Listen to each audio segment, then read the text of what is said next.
নির্বাচন সামনে রেখে মাঠে নামছেন খালেদা জিয়া। নিরাপত্তা নিশ্চিতে জাপান থেকে আনা হচ্ছে স্পেশাল বুলেটপ্রুফ গাড়ি। হঠাৎ জামায়াতকে নিয়ে নাহিদ ইসলামের বিস্ফোরক মন্তব্য, বললেন পিআর নিয়ে জামায়াতের আন্দোলন রাজনৈতিক প্রতারণা। সালাউদ্দিন আহমেদের এক মন্তব্যকে ঘিরে রাজনৈতিক অঙ্গনে উত্তেজনা। জাতির কাছে ক্ষমা চাইতে বলায় নাহিদকে কড়া জবাব দিলেন বিএনপির এই শীর্ষ নেতা। শাহজালাল বিমানবন্দরের আগুন নাশকতা নাকি দুর্ঘটনা, উঠছে নানা প্রশ্ন। পরপর ভয়াবহ ৩ অগ্নিকাণ্ড নিয়ে সতর্কবার্তা দিচ্ছেন বিশেষজ্ঞরা। শেখ হাসিনার দেশে ফেরা নিয়ে রাশেদ খানের বিস্ফোরক মন্তব্য, বললেন আওয়ামী লীগ ক্ষমতায় ফিরলে শেখ হাসিনার পা ধরেও মাপ পাবেন না। জাতীয় সংসদ নির্বাচনের বাকি আর মাত্র ৪ মাস। তার আগেই দেশে ফিরবেন বিএনপির ভারপ্রাপ্ত চেয়ারম্যান তারেক রহমান। এরপরই দলের চেয়ারপারসন খালেদা জিয়াকে নিয়ে নেমে পড়বেন নির্বাচনী মাঠে প্রচারণায়। এই সময় তাদের নিরাপত্তা নিশ্চিতে একটি বুলেটপ্রুফ গাড়ি কেনার অনুমতি দিয়েছে স্বরাষ্ট্র মন্ত্রণালয়। পাশাপাশি নেতাদের জন্য একটি বুলেটপ্রুফ বাসেরও অনুমতি পেয়েছে। মন্ত্রণালয় সূত্রে জানা গেছে, চলতি বছরের জুন মাসে প্রথম একটি বুলেটপ্রুফ গাড়ি কেনার অনুমতি দেওয়া হয়। এরপর অক্টোবরের প্রথম দিকে অনুমোদন দেওয়া হয় আরও একটি বুলেটপ্রুফ বাস কেনার। বিএনপি সূত্রে জানা যায়, গাড়িগুলো জাপান থেকে কেনার বিষয়ে আলোচনা চলছে। এ বিষয়ে বিএনপির নিরাপত্তা উপদেষ্টা অবসরপ্রাপ্ত মেজর জেনারেল ফজলে এলাহি আকবর গণমাধ্যমকে বলেন, নির্বাচনের সময় খালেদা জিয়া ও তারেক রহমান সারা দেশে প্রচারে যাবেন, মানুষের সঙ্গে সরাসরি যোগাযোগ করবেন। এই সময় তাদের সর্বোচ্চ নিরাপত্তা নিশ্চিত করতেই বুলেটপ্রুফ গাড়ি কেনা হচ্ছে। স্বরাষ্ট্র মন্ত্রণালয়ের কর্মকর্তারা জানিয়েছেন, রাজনৈতিক দলের জন্যই বুলেটপ্রুফ গাড়ির অনুমতি সাধারণত খুব কম দেওয়া হয়। অতীতে কেবল রাষ্ট্রপতি, প্রধানমন্ত্রী, বিদেশি দূতাবাস বা আন্তর্জাতিক সংস্থার প্রতিনিধিদের জন্যই এ ধরনের অনুমতি দেওয়া হয়েছে।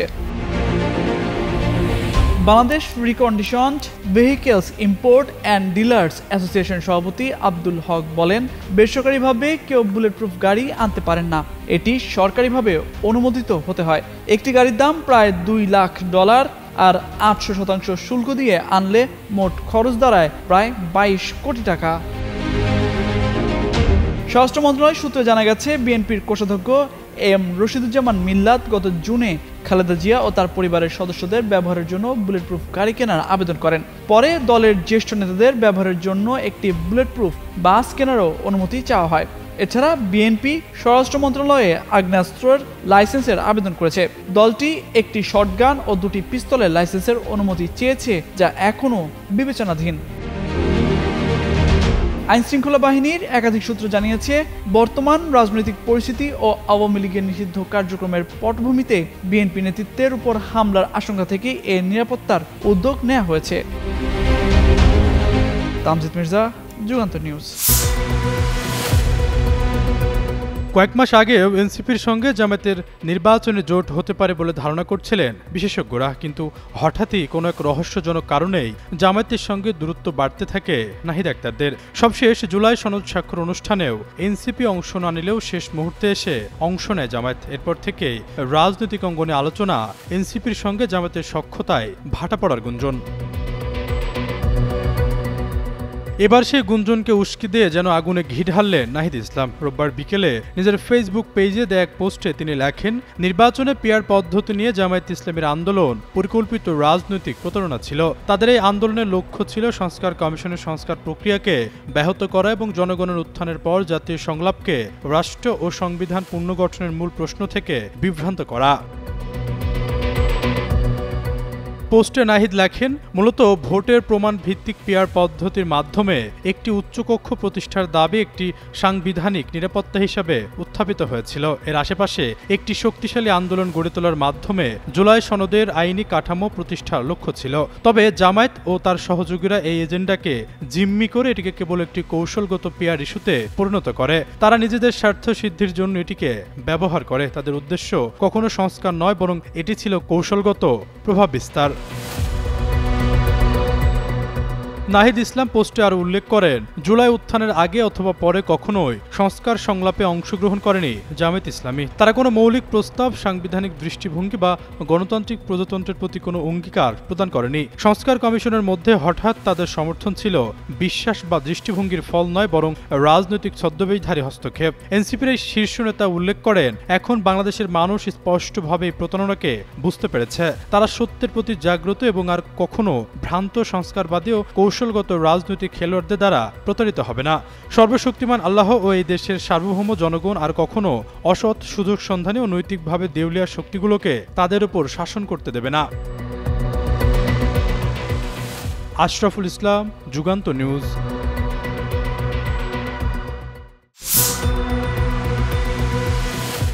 কয়েক মাস আগে জাতীয় নাগরিক পার্টির মুখ্য সমন্বয়ক নাসিরউদ্দিন পাটোয়ারির সঙ্গে বাঘ যুদ্ধে জড়িয়েছিলেন বিএনপির স্থায়ী কমিটির সদস্য সালাউদ্দিন আহমেদ। এবার দলটির প্রধান নেতা নাহিদ ইসলামের সঙ্গে তর্কে জড়ালেন বিএনপির এই শীর্ষ নেতা। ঘটনার সূত্রপাত গত শুক্রবার জুলাই সনদ স্বাক্ষর অনুষ্ঠানকে ঘিরে বিক্ষোভে নামা আহত জুলাই যোদ্ধাদের ফ্যাসিস্ট বাহিনী বলে মন্তব্য করেন সালাউদ্দিন আহমেদ। বিএনপির নেতার এমন বক্তব্যের প্রতিবাদ জানিয়ে জাতির কাছে ক্ষমা চাওয়ার দাবি জানান নাহিদ ইসলাম। সনদ স্বাক্ষরের দিনে বিক্ষোভকারীদের নিয়ে সালাউদ্দিন বলেন, যেসব বিশৃঙ্খলা হয়েছে আমরা খোঁজ নিয়েছি, এটা তদন্তাধীন রয়েছে। দেখা গেছে এখানে জুলাই যোদ্ধাদের নামে কিছু সংখ্যক ছাত্র নামধারী উশৃঙ্খল লোক ঢুকেছে। সেটা ফ্যাসিস্ট সরকারের ফ্যাসিস্ট বাহিনী বলে মনে করি। আওয়ামী লীগ ফ্যাসিস্টরা বিভিন্ন ফাঁকফোঁক করে বিশৃঙ্খলার চেষ্টা করছে। এখানে কোনো সঠিক জুলাই বা অভ্যুত্থানের সঙ্গে জড়িত কেউ থাকতে পারে না। সালাউদ্দিনের এই বক্তব্যের প্রতিক্রিয়ায় রাজধানীর বাংলা মোটরে এনসিপির অস্থায়ী কার্যালয়ে আয়োজিত সংবাদ সম্মেলনে বিএনপির নেতাকে জাতির কাছে ক্ষমা চাওয়ার আহ্বান জানিয়ে নাহিদ বলেন, যেহেতু তিনি জুলাই অভ্যুত্থানের সময় দেশে ছিলেন না, রাজপথে ছিলেন না, সেহেতু তিনি জানেন না যে কারা রাজপথে ছিল, কারা লড়াই করেছিল, কারা বুলেটের সামনে দাঁড়িয়েছিল। বিক্ষোভে পুলিশের হামলায় আহত ব্যক্তিদের জুলাই আন্দোলনে সক্রিয়তার কথা তুলে ধরে নাহিদ বলেন, আতিকুল ইসলাম নামের এক শিক্ষার্থী জুলাইয়ে যারা হাত কাটা গেছে, তাকে যখন ফ্যাসিস্ট আওয়ামী লীগের দোসর বলা হয়, সেটা আমাদের জন্য গভীর কষ্টের। এদিকে ক্ষমা চাওয়ার আহ্বানে নাহিদ ইসলামকে কড়া জবাব দিয়েছেন সালাউদ্দিন আহমেদ। বলেন, যারা জাতির কাছে ক্ষমা চাইতে বলেন তাদের রাজনৈতিক অভিজ্ঞতার অভাব রয়েছে। বিএনপির স্থায়ী কমিটির এই সদস্য বলেন, জুলাই গণ অভ্যুত্থানের শহীদ ও আহতদের প্রতি প্রকৃত সম্মান জানানোর একমাত্র পথ হলো তাদের আকাঙ্ক্ষা বাস্তবায়ন করা। জুলাই গণ অভ্যুত্থান শহীদ ও আহতদের আকাঙ্ক্ষা বাস্তবায়ন করতে হবে, তবেই তাদের প্রতি প্রকৃত সম্মান জানানো হবে। অন্যদিকে জুলাই যোদ্ধাদেরকে স্বৈরাচারের দোসর বলাটা গুরুতর অসৌজন্যতা বলে মন্তব্য করেছেন জামায়াতে আমির শফিকুর রহমান। শনিবার নিজের ফেসবুক ওয়ালে দেওয়া পোস্টে এমন কথা লেখেন তিনি। আশরাফুল ইসলাম, যুগান্ত নিউজ।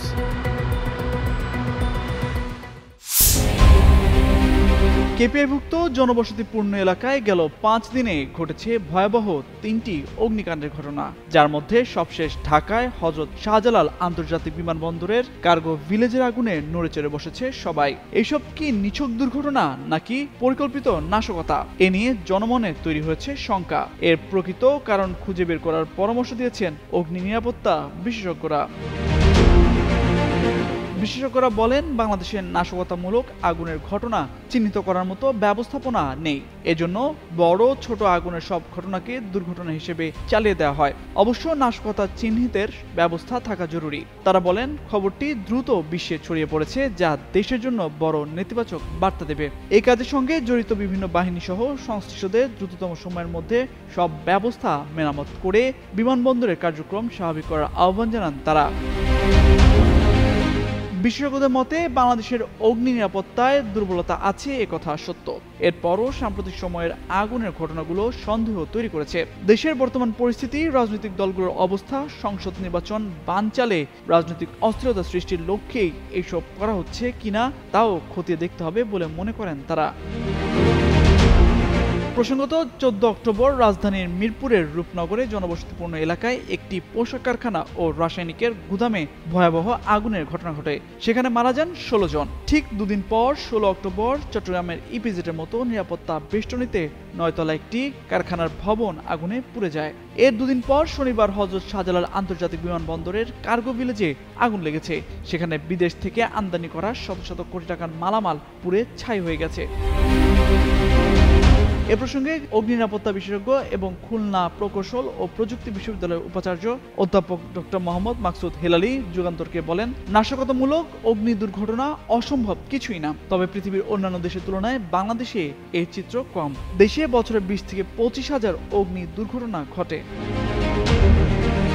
এ বিষয়ে ফায়ার সার্ভিস ও সিভিল ডিফেন্স অধিদপ্তরের সাবেক মহাপরিচালক অবসরপ্রাপ্ত ব্রিগেডিয়ার জেনারেল আলী আহমেদ খান বলেন, বিমানবন্দর একটি কেপিআই এলাকা, এমন নিরাপত্তা বেষ্টনী এলাকায় এত বড় দুর্ঘটনা দুর্ভাগ্যজনক। এ কাজের সঙ্গে জড়িত বিভিন্ন বাহিনী সহ অন্যদের দায়িত্ব হবে দ্রুত সময়ের মধ্যে ব্যবস্থা ঠিক করে বিমানবন্দরের কার্যক্রম স্বাভাবিক করা। এছাড়া এসব ঘটনায় পরিকল্পিত নাশকতার সন্দেহের বিষয়টি উড়িয়ে দেওয়া যায় না বলেও মন্তব্য করেন তিনি। ফায়ার সার্ভিস ও সিভিল ডিফেন্সের নিয়ন্ত্রণ কক্ষের ভারপ্রাপ্ত কর্মকর্তা শাহজাহান শিকদার যুগান্তরকে বলেন, সাম্প্রতিক সময়ে অগ্নি দুর্ঘটনাগুলো পর্যালোচনায় পরিকল্পিত নাশকতার কোনো প্রমাণ মেলেনি। শুষ্ক মৌসুম শুরু হওয়ায় অগ্নি দুর্ঘটনা বেড়েছে। বর্তমানে বিমানবন্দরে অগ্নি নিরাপত্তার দায়িত্ব ফায়ার সার্ভিসের নয়, সাধারণত বিমানবন্দরের অগ্নি নিরাপত্তার দায়িত্ব সিভিল এভিয়েশন কর্তৃপক্ষের বলেও জানান তিনি। তামজিদ মির্জা, যুগান্তর নিউজ। আসন্ন নির্বাচন বানচাল করতে মরিয়া কার্যক্রম স্থগিত আওয়ামী লীগ।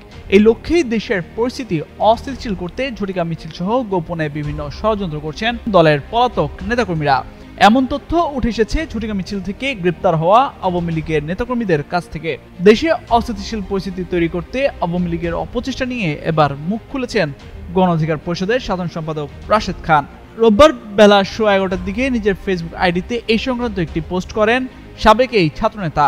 শেখ হাসিনার নির্দেশে আওয়ামী লীগ অগ্নিসংযোগের পথ বেছে নিয়েছে দাবি করে রাশেদ খান বলেন, তিনি বেশ কয়েকবার বলেছেন নির্বাচনকে সামনে রেখে বাংলাদেশকে অস্থিতিশীল করবে আওয়ামী লীগ। তাদের প্ল্যান বিভিন্ন স্থাপনায় অগ্নিসংযোগ, গুপ্ত হত্যা ও নির্বাচন বানচাল করা। ফেব্রুয়ারিতে নির্বাচন বানচাল করতে পারলে দেশে আরেকটি 1-11 নেমে আসবে। বাংলাদেশে আরেকটি 1-11 ছাড়া আর কোনোভাবেই আওয়ামী লীগের ফেরার সুযোগ নেই। তাই শেখ হাসিনার নির্দেশে আওয়ামী লীগ অগ্নিসংযোগের পথ বেছে নিয়েছে। সামনে তারা গুপ্ত হত্যা করবে এমন আশঙ্কা করে গণ অধিকার পরিষদের এই নেতা বলেন, সম্মিলিতভাবে আওয়ামী লীগকে প্রতিরোধ করতে না পারলে এই বাংলাদেশে আবারও শেখ হাসিনা তথা আওয়ামী লীগ ফিরবে। তারপরের পরিস্থিতি কি হতে পারে সেটি কারো অবোধগম্য নয়। ভোটের রাজনীতির চিন্তা করে যারা আওয়ামী লীগকে মাফ করে দিচ্ছেন, তারা আওয়ামী লীগ ফিরলে হাসিনার পা ধরেও মাফ পাবেন না। পরিশেষে সবার প্রতি ঐক্যবদ্ধ থাকার আহ্বান জানিয়ে রাশেদ খান বলেন, ফ্যাসিস্ট শক্তির বিরুদ্ধে একতাবদ্ধ থাকুন। নিজেদের মধ্যে বিভক্তির সুযোগে অন্তত এই বাংলাদেশে ভারতীয় আধিপত্যবাদী শক্তি আওয়ামী লীগকে ফিরতে দিয়েন না।